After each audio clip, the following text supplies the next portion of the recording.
नमस्कार दोस्तों, आपका स्वागत है हमारे चैनल पर। अभी तक हम लोग पढ़ रहे थे इंडिविजुअल रिटर्न फाइलिंग की ड्यू डेट, जिसका हमने पार्ट 1 कंप्लीट किया, ये हमारा पार्ट 2 है। और हाँ दोस्तों, अगर आप एनरोल्ड एजेंट की प्रिपरेशन कर रहे हैं, पार्ट 1 की प्रिपरेशन कर रहे हैं, तब आप हमारे चैनल से जुड़िए। मैं आपको इसमें एक-एक सिंगल कॉन्सेप्ट का अलग-अलग वीडियो देता हूँ। मैं आपको जो कंटेंट दे रहा हूँ, एकदम सिम्प्लीफाइड करके सिंपल लैंग्वेज में दे रहा हूँ, ये आपको कहीं नहीं देखने को मिलेगा। अगर आप प्रिपरेशन कर रहे हैं, तो आप हमसे जुड़िए। मैं आपको ऐसा ही बेहतरीन से बेहतरीन कंटेंट लाता रहूँगा। तो चलिए शुरू करते हैं। आज का हमारा टॉपिक है extension of time to file return. तो इसके जो रूल हैं वो हम समझेंगे। इसमें कई सारे रूल हैं। मैंने सारे कॉन्सेप्ट को रूल 1, रूल 2, रूल 3 के हिसाब से डिवाइड कर रखा है। तो चलते हैं। तो हमारा पहला रूल है, एक्सटेंशन का बेसिक मतलब क्या है? ये तो पता है ना कि यहाँ सब सारी बातें इंडिविजुअल के लिए हो रही हैं। तो ये उसी का पार्ट है। तो एक्सटेंशन का मतलब क्या होता है? एक्सटेंशन का मतलब होता है रिटर्न फाइल करने के लिए एक्स्ट्रा टाइम लेना। रिटर्न फाइलिंग के लिए है एक एक्स्ट्रा टाइम, ना कि पेमेंट करने के लिए। इस बात को आप ध्यान में रखिएगा, कंफ्यूज मत होना इसमें। पेमेंट करना अलग बात है और रिटर्न फाइलिंग का ड्यू डेट बढ़वाना अलग बात है। एक्सटेंशन का मतलब टैक्स पेमेंट का टाइम बढ़ाना नहीं होता है। इस बात को आप ध्यान रखिएगा।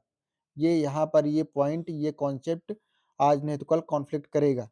ये सबसे पहली और सबसे इम्पोर्टेंट क्लैरिटी है, ये आपको रखनी चाहिए। तो इसमें मैं आपको बता दूं, जो इम्पोर्टेंट वर्ड्स हैं मैं उनका भी आपको मतलब समझाता चलूंगा। जैसे एक्सटेंशन का मतलब क्या है?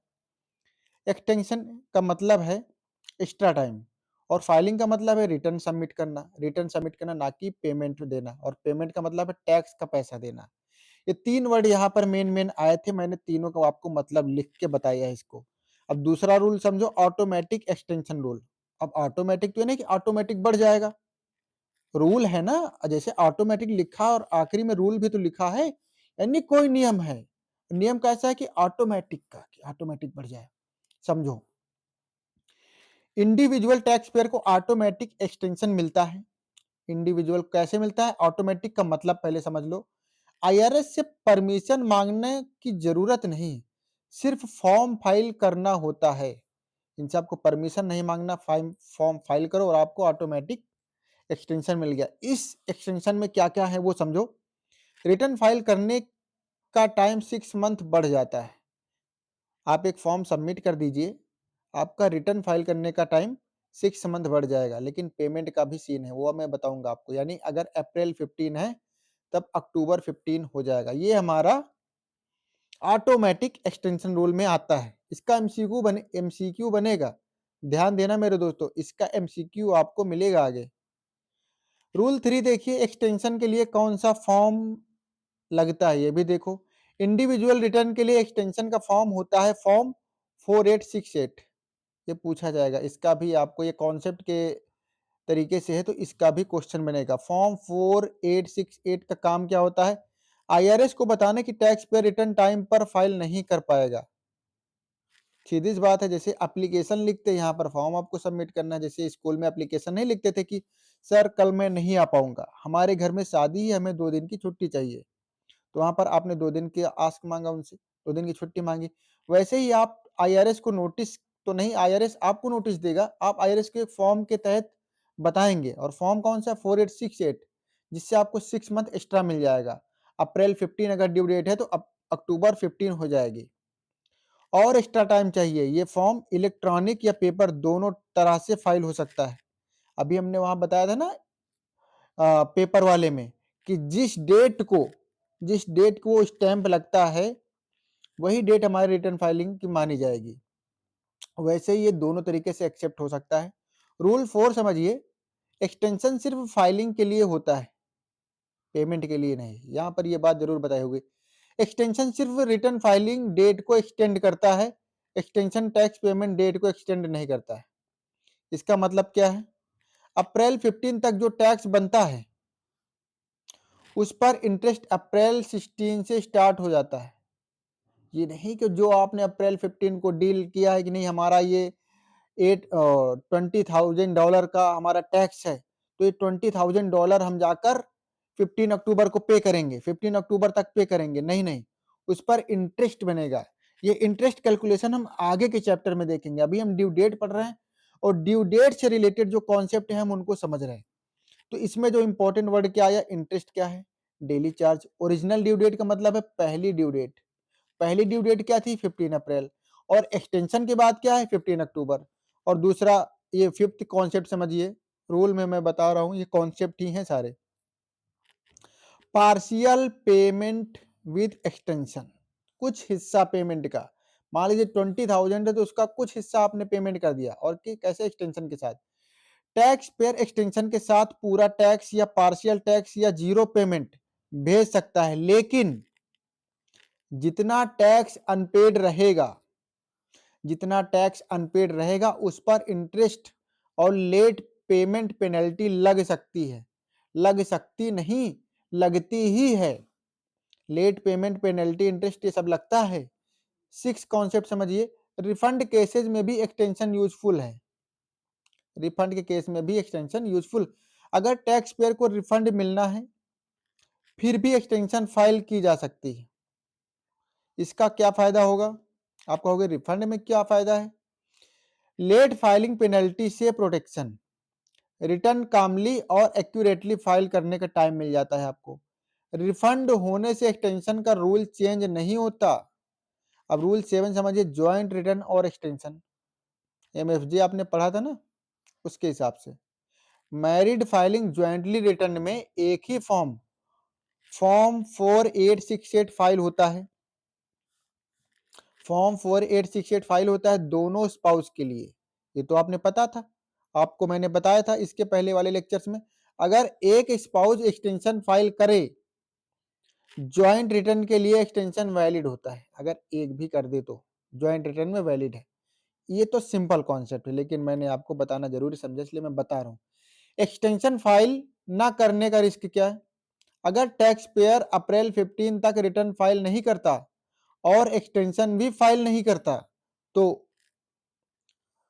तब क्या होगा, तब फेलर टू फाइल पेनल्टी लग सकती है, चाहे बाद में रिटर्न फाइल कर दो। एक्सटेंशन प्रोटेक्शन का काम करता है। एक्सटेंशन फॉर्म आपने भरा तो आपको पेनल्टी से बचा सकता है, अगर आपने दोनों नहीं फाइल किया तो आपको पेनल्टी पड़ेगी। 9 नंबर कॉन्सेप्ट समझो इसका, सारे कॉन्सेप्ट ही हैं इसके। एक्सटेंशन फाइलिंग के बाद क्या नहीं होता, एक्सटेंशन फाइल करने के बाद इंटरेस्ट रुकता नहीं है। लेट पेमेंट पेनल्टी रुक सकती है अगर काफी टैक्स पे किया हो तब, लेकिन फेलर टू फाइल पेनल्टी तब तक नहीं लगती जब तक एक्सटेंडेड डेट क्रॉस ना हो। जब तक वो जो बढ़ाई हुई डेट है क्रॉस नहीं होगी तब तक पेनल्टी नहीं लगेगी। इंटरेस्ट बढ़ेगा, पेनल्टी नहीं, क्योंकि आपने डेट बढ़वाया है वो फॉर्म अप्लाई करके, वो फॉर्म सबमिट किया आईआरएस को और आपने डेट बढ़वाया है, इसलिए आपको पेनल्टी नहीं पड़ेगी। इंटरेस्ट आपको देना होगा, इंटरेस्ट कैलकुलेट होगा। चलिए नेक्स्ट कॉन्सेप्ट समझते हैं। हमारा नेक्स्ट कॉन्सेप्ट है आईआरएस का प्रैक्टिकल व्यू। आईआरएस इस पे प्रैक्टिकली कैसा देखता है। आईआरएस के लिए एक्सटेंशन नॉर्मल चीज है, निगेटिव मार्क नहीं है उनके लिए। प्रॉब्लम तब होती है एक्सटेंशन भी नहीं और रिटर्न भी लेट है, तब प्रॉब्लम है आईआरएस के लिए भी। इतने सारे इंडिविजुअल है अमेरिका में, अगर सबने ने रिटर्न फाइल किया तब क्या होगा, तब तो पेनल्टी भले पड़ेगी लेकिन पैसा तो आना चाहिए ना, वो भी सरकार है, उनको भी पैसा चाहिए, तब उनके लिए ये जरूरी हो जाता है। अब चलिए एमसीक्यू के बारे में देखते हैं। एमसीक्यू स्टार्ट करते हैं हम इसके, मैंने बताया ना हर पार्ट में मैं 20 एमसीक्यू करा रहा हूँ।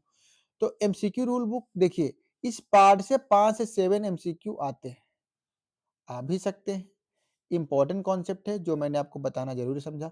फाइलिंग वर्सेस पेमेंट कंफ्यूजन सबसे बड़ा ट्रैप है। फाइलिंग और पेमेंट का ड्यू डेट, इसका समझना आप। फॉर्म नंबर 4868 इंपॉर्टेंट है।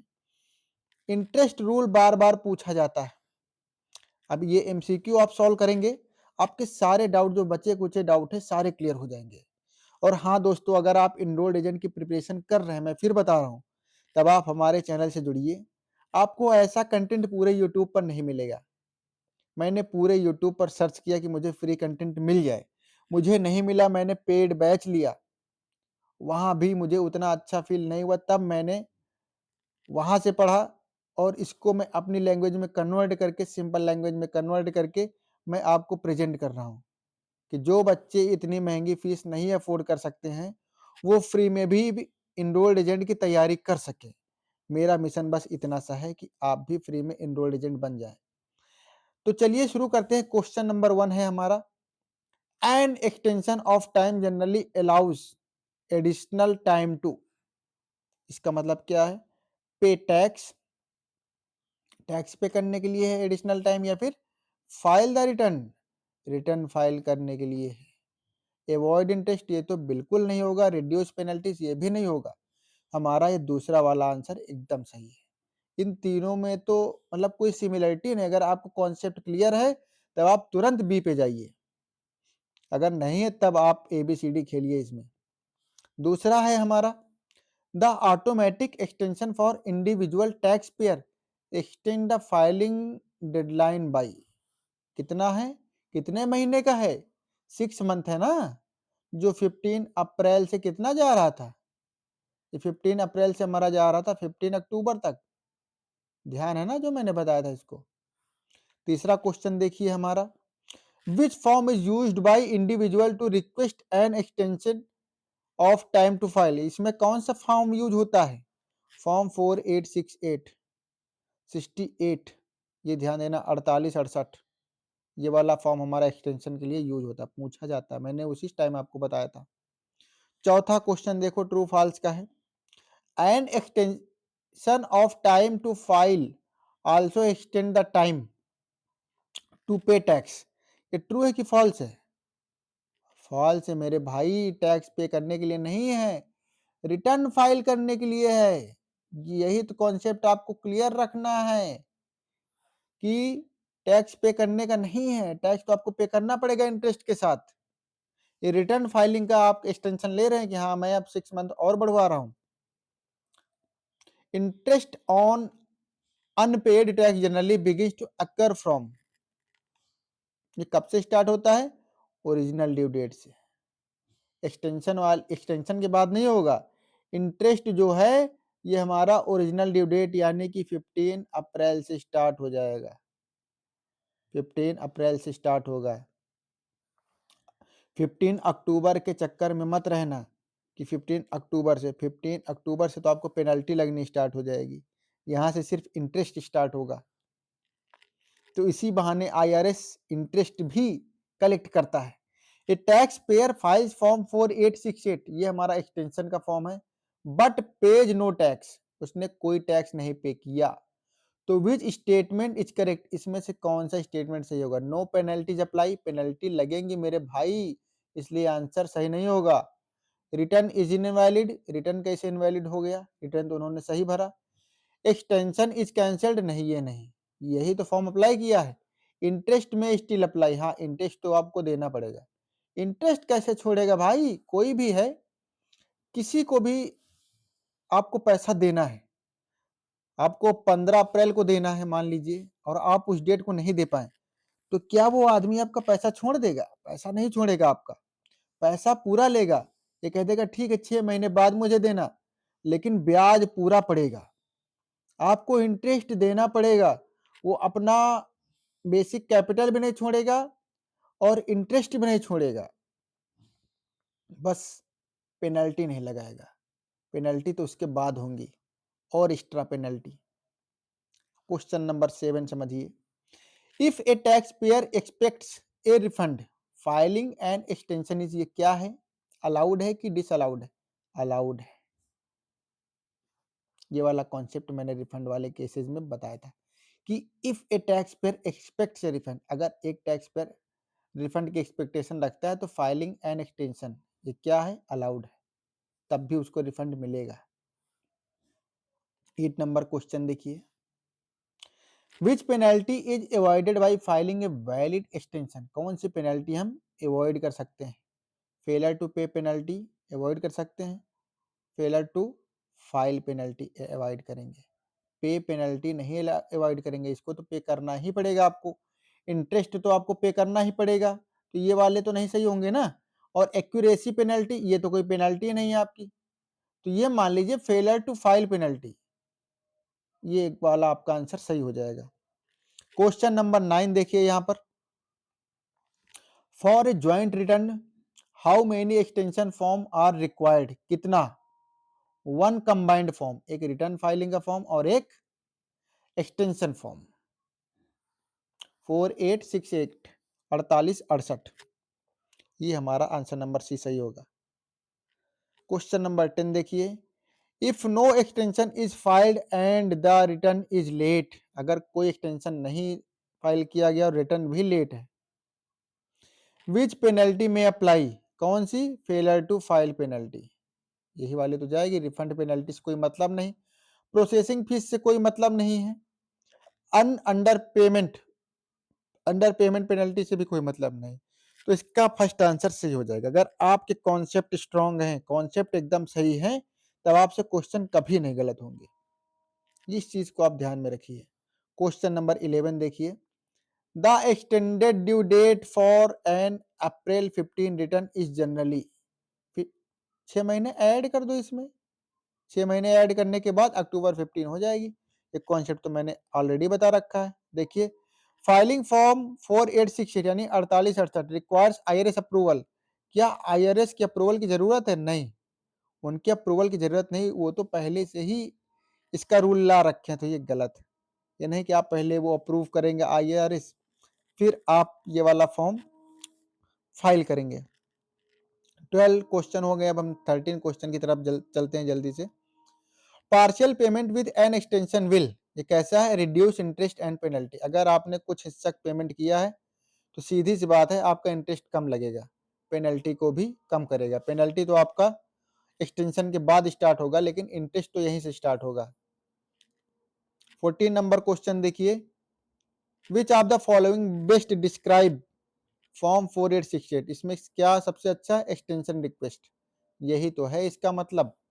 15 नंबर देखिए, interest continues during the extension period because, interest continue होता है ड्यूरिंग द एक्सटेंशन पीरियड के समय, क्योंकि एक्सटेंशन इज ऑप्शनल, ऑप्शनल नहीं है। Tax was unpaid by original due date, ये इसका करेक्ट आंसर हो जाएगा। IRS approval is pending, approval कोई जरूरत नहीं। रिफंड इज डिलेड, रिफंड से भी कोई लेना देना नहीं इसका, रिफंड से भी कोई लेना देना है। क्वेश्चन नंबर 16 समझिए, विच situation most benefit from filing an extension, इसमें से कौन सी सिचुएशन है जो सबसे ज्यादा बेनिफिशियर है फाइलिंग एन एक्सटेंशन के लिए? आंसर नंबर हमारा B, complex return needing review, ये वाला आंसर हमारा सही हो जाएगा। 17 नंबर क्वेश्चन देखिए, a taxpayer who files an extension but files after October 15 is subject to no penalty, ऐसा कहाँ होगा? फेलर टू फाइल पेनल्टी, ये वाला हो जाएगा करेक्ट आंसर हमारा। क्वेश्चन नंबर 18 देखिए, मैं जल्दी करा रहा हूँ क्योंकि ये वीडियो बहुत लंबा हो गया, 20 मिनट के अंदर खत्म करना था मुझे, लेकिन ज्यादा हो जाएगा। इलेक्ट्रॉनिक फाइलिंग फॉर्म 4868, ये क्या है? Not allowed, allowed, mandatory, penalties, penalise, तो मैंडेटरी नहीं, ये अलाउड फॉर्म है, मैंडेटरी नहीं सबके लिए, किसी की इच्छा है करो या फिर किसी की इच्छा मत फाइल करो। क्वेश्चन नंबर 19 देखिए, which statement is correct regarding extension, इसमें से क्या हो जाएगा? They are common and acceptable, they triggered audit नहीं, they are rare and risky नहीं, दे रिड्यूस रिफंड राइट नहीं, ये वाला होगा हमारा answer, they are common and accepted. Question number 20 देखिए, the main purpose of filing an extension is to gain time to file accurately, ये वाला answer हमारा सही हो जाएगा। अवॉइड पेइंग टैक्स, इससे आप बच नहीं सकते। रिड्यूस ऑडिट रिस्क, इसके भी नहीं बच सकते हैं। इंक्रीज रिफंड, इससे भी नहीं। ये वाला gain time to file accurately. तो ये वाला वीडियो हमारा खत्म हुआ, ये वाला टॉपिक भी हमारा खत्म हुआ, एक्सटेंशन वाला, कि टाइम को कैसे बढ़ाया जाए। अगर हमारा रिटर्न फाइलिंग का ड्यू डेट आ गया है तो उसको टाइम को हम कैसे और बढ़ा सकते हैं।